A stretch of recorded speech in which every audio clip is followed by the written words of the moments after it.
Hello and welcome to my channel musibility. आज हम करने वाले हैं जीएम हॉपकिंस की poem carrion comfort. Let's see about the poet. Gerard Manley Hopkins original poet माने जाते थे विक्टोरियन पोएट्स के अंदर। उनके जो वर्क हैं वो उनकी डेथ के बाद फेमस हुए थे when Robert Bridges who was also poet laureate published his poems in 1918। He also created sprung rhythm inscape and instress. इनकी जो पोम्स थी वो मेनली रिलीजियस डिवोशन और जो इंटेंस नेचर इमेजरी थी उनको कंबाइन करती थी। Now let's see about the pome. ये पोम 1885 से 1887 के बीच में लिखी गई थी।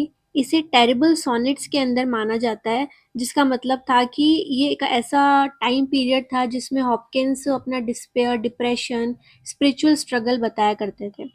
ये इटालियन या पेट्रार्कन सोनेट है और हॉपकिंस की इसमें यूनिक स्प्रंग रिदम और हैवी यूज ऑफ अलिट्रेशन देखने को मिलता है। टोन इसकी डार्क है, एंगुस्ड है, लेकिन अभी भी इसके अंदर रेजिलियंस और फेथ देखने को मिलता है। वहीं पे इसमें मॉडर्निस्ट थीम्स है जैसे एलियनेशन, डिस्पेयर और inner conflict. Let's read the pome. Title समझते हैं सबसे पहले, कैरियन कंफर्ट। कैरियन का मतलब है डिस्पेयर और कंफर्ट यानी कि किसी चीज में सुकून पा लेना। तो यहाँ पे जो डिस्पेयर है वो स्पिरिचुअल डेथ से हम उसका मतलब है कि किसी इंसान की स्पिरिचुअल डेथ हो रही है, उसका जो फ्लैश है वो धीरे धीरे डिके हो रहा है, खराब हो रहा है, खत्म हो रहा है और उसमें वो सुकून पा रहा है। तो यहाँ पे जो स्पिरिचुअली उसका डिक्लिनेशन हो रहा था वो उस पे ये पोम है। Not I'll not, carrion comfort, despair not fear on thee। अब यहाँ पे नॉट जो जिससे इस लाइन की शुरुआत हुई है उसको सबसे ज्यादा स्ट्रेस करते हुए बोला है, यानी कि ही रियली मीन इट। ये कहना चाह रहे हैं कि अब बहुत हो गया है। अब मैं जो ये कैरियन कंफर्ट है यानी मेरा जो डिस्पेयर है, निराशा है, ये अब मेरे अंदर और सरवाइव नहीं कर सकती।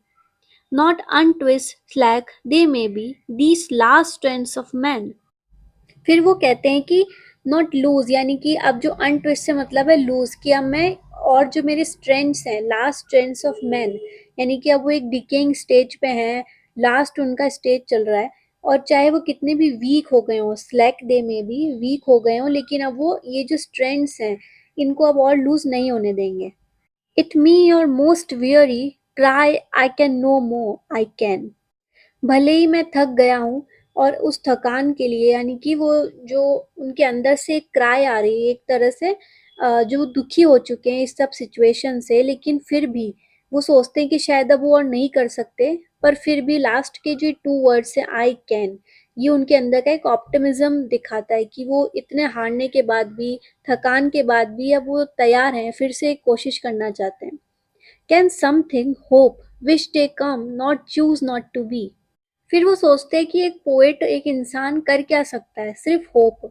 एक ऐसी होप कि एक दिन वो दिन आएगा, एक जो स्पिरिचुअलिटी का दिन जो कि उनका वेट कर रहा है और आखिर में सब ठीक हो जाएगा। And lastly not choose not to be. और फिर वो क्या चूज कर सकते हैं, वो डिसाइड कर सकते हैं कि उन्हें सरवाइव करना है, उन्हें जो है भगवान को सर्व करना है, हार नहीं माननी है एंड तक। but oh thou terrible, why would thou rude on me। अब यहाँ पे ये गॉड को ही क्वेश्चन कर रहे हैं कि आप अभी तक मुझसे इतना रूड क्यों थे। यहाँ पे जो टेरिबल वर्ड यूज हुआ है ये क्राइस्ट के लिए या फिर गॉड के लिए हुआ है। Thy wring world right foot rock lay a line Liam against me. और फिर से वो बोलते हैं कि दाई रिंग यानी कि आपने जो है अपनी पावर से मुझे स्क्वीज करा। वर्ल्ड राइट फुट रॉक यानी कि उनके रॉक की जैसा जो फुट है उन्होंने मेरे ऊपर रखा, जो कि इतना केपेबल है कि पूरे वर्ल्ड को खत्म कर सकता है। ले अ लायन लिम्ब, और जैसे कि एक शेर होता है उसका लिम्ब है, उसका पैर है, वो कितना पावरफुल है, उसका जो पंजा होता है। तो आपका ये जो पंजा है लायन के समान, वो आपने मेरे ऊपर क्यों डाला। मैं आपसे जब इतना प्यार करता हूँ, अभी तक मेरे अंदर होप है कि मैं स्पिरिचुअलिटी एक दिन वापस से मेरे अंदर आएगी, तब आपने मुझे हमेशा दबाने की ही क्यों कोशिश करी, हमेशा मेरा जो टाइम था उसे और ज़्यादा क्रिटिकल करने की क्यों कोशिश करी। Scan with darksome devouring eyes my bruised bones. अब यहाँ पे फिर से वो क्वेश्चन करते हैं कि स्कैन यानी कि आप ढंग से देखो, वो क्राइस्ट को ही बोल रहे हैं कि आप जिस तरीके से एक ग्रूसम डार्क सम आपने मेरे ऊपर एंग्री आइज डाली थी, कि इतने गुस्से में आप मुझ पे देख रहे थे कि जैसे जो आपकी उस नज़र से ही मेरी जो बोन्स है वो ब्रूज हो गई, कमज़ोर हो गई और ज़्यादा। And fan, oh, in turns of tempest, me heaved there, me frantic to avoid thee and flee. और आपने मुझे इतनी वायलेंटली यानी कि हवा में उछाल दिया, टाइफून की तरह, टेम्पेस्ट वर्ड का मतलब होता है टाइफून की तरह गोल गोल घुमा दिया और एक तरफ ऐसे पटक दिया कि वो मेरे अंदर इतना डर बैठ गया उस चीज़ का कि ना तो मैं उठ सका और ना वहाँ से भाग सका। Why that my chaff might fly my green lie sheer and clear.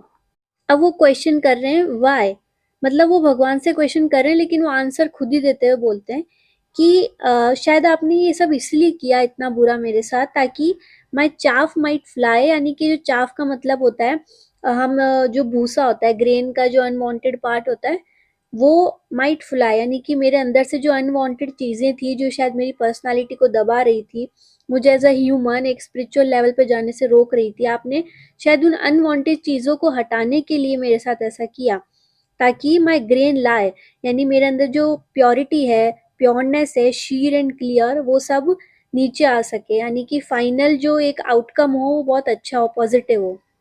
ने in all that toil that coil since I किस द रॉड। अब वहाँ पे वो बोल रहे हैं कि सिर्फ ये ही नहीं, इतने सारे टॉयल एंड कॉइल यानी कि जो इनर टर्मोइल मेरे अंदर चल रहा था, आई किस द रॉड, मैंने क्या किया कि जो भगवान की जो करेक्टिव रॉड होती है, यानी कि उनके हाथ में एक ऐसा जो हम कहते हैं ना इंसाफ का जो डंडा है, तराजू है जो उनके हाथ में है, उसने उसी को किस किया, यानी कि फाइनली उनको अपनाया। Hand rather my heart lo lapped strength stole joy would laugh cheer. अब यहाँ पे जो वो उन्होंने रॉड को किस किया जिसका मतलब था कि उन्होंने सारी जो पनिशमेंट है उसको एक्सेप्ट कर ली है और अब जो भगवान का हाथ उनकी तरफ बढ़ रहा है उससे वो बहुत खुश हैं, एकदम जॉयफुल हैं और जितनी भी नेगेटिविटी थी वो सब खत्म हो चुकी है और एक अलग तरह की स्ट्रेंथ उनके अंदर आ गई है। Cheer whom though the hero whose heaven handling flung me foot trod? Me or me that fought him? Oh, which one? Is it each one? अब यहाँ पे फिर से उनके दिमाग में क्वेश्चन आया है, वो एक टर्मोइल में फंस चुके हैं कि मैं चीयर कर रहा हूँ, मैं खुश हो रहा हूँ, पर किसके लिए? उस हीरो के लिए, यानी कि क्राइस्ट या फिर गॉड के लिए जिन्होंने मुझ पर इतना भारी उस वक्त जो फुट रखा था, जो शुरू में बात हुई वो फुट से मतलब है कि इतना सब कुछ उन्होंने जो सहा उनकी वजह से, या फिर मैं उसके लिए चीयर कर रहा हूँ खुद के लिए जो कि इन सब चीज़ों से लड़ा एंड तक और टिका रहा। किसके लिए मैं चीयर कर रहा हूँ? इज इट ईच वन, या फिर मैं दोनों के लिए चीयर कर रहा हूँ? इससे एक तरह से पता चलता है कि वननेस की बात होती है कि हम भगवान से अलग नहीं है, एक दूसरे को जब हम अलग देखने लग जाते हैं वहीं से प्रॉब्लम शुरू होती है। तो इनका ये भी मतलब था कि शायद मैं दोनों के लिए ही चीयर कर रहा हूँ और दोनों से ही नाराज हूँ। That night that year of now done darkness I rich ले रेसलिंग विथ माई गॉड। फिर वो उस वक्त को याद करते हुए बोलते हैं कि दैट नाइट, यानी कि जब उनका सबसे लोएस्ट समय चल रहा था, दैट ईयर, जो कि वो एक रात उन्हें एक साल के बराबर लगती है, जो कि इतनी बड़ी थी, वो स्ट्रगल इतना बड़ा था उनका, जो कि आज मैं उस बारे में सोचता हूँ तो मैं खुद को रेचेड समझता हूँ, अनलकी समझता हूँ कि इतना टाइम मैंने मेरा वेस्ट किया किस चीज़ में, भगवान से लड़ने में, हमेशा उनको ही ब्लेम करने में, और ये जो गिल्ट है ये मेरे अंदर हमेशा रहेगा। लेकिन अब उन्होंने पहचान लिया कि स्पिरिचुअलिटी ही उनका फाइनल डेस्टिनेशन थी और वो वहाँ तक अब पहुँच चुके हैं। Now this pome ends here. Tell me if you like this poem and if there's something I need to change in my interpretation, then please let me